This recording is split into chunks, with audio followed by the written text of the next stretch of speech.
आपण पाहत आहात RP न्यूज। राक्षस आणि देव यांच्यामध्ये घनघोर युद्ध होत असे।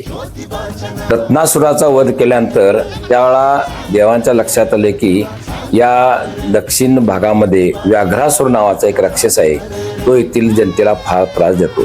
पण त्यानं शंकराची भक्ती करून असा वर मागितला होता की सर्व रूपामध्ये मला मरण येता कामा नये। त्यामुळे तो सर्वांना त्रास देत होता।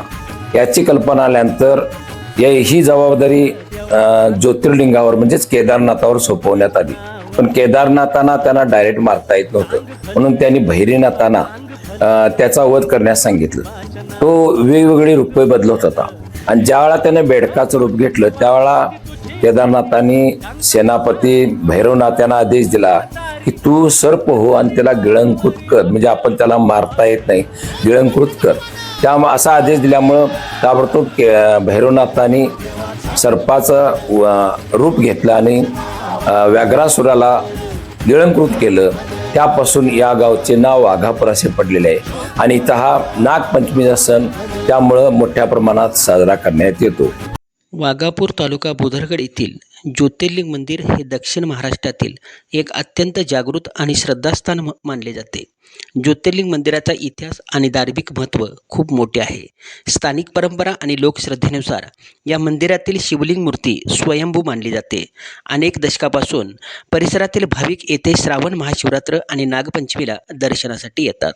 सध्या मंदिराचा जीर्णोद्धार सुरू असून मंदिराचे मूळ धार्मिक व ऐतिहासिक महत्त्व टिकवून ठेवण्यासाठी मंदिर हेमाडपंथी स्थापत्यशास्त्राच्या वास्तुकलेत बांधले असून गाभाऱ्याचे संवर्धन, सभामंडपाचे सुशोभीकरण, भाविकांसाठी प्रशस्त दर्शन व्यवस्था, मंदिर सौंदर्यीकरण, स्वच्छतागृह व इतर मूलभूत सुविधा अशा विविध कामांचा समावेश करण्यात आला असून शासन निधी, ग्रामस्थ व स्थानिक श्री ज्योतिर्लिंग देवस्थान समिती लोकसहभागातून हे भव्य मंदिर हेरिटेज धर्तीवरचे टेम्पल म्हणून साकारत आहे।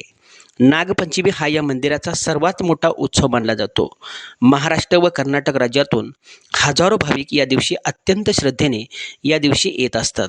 इथल्या सांस्कृतिक परंपरेनुसार नागपंचमी दिवशी कुंभार समाजाकडून नागमूर्ती मिरवणुकीने देवालयात आणून विधिवत पूजा केली जाते।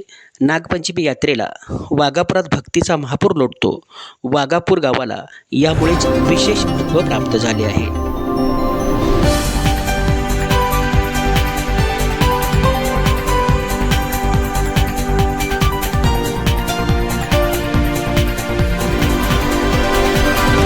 आपण पाहत आहात RP न्यूज। बातमी मनातली, बातमी तळागाळातली।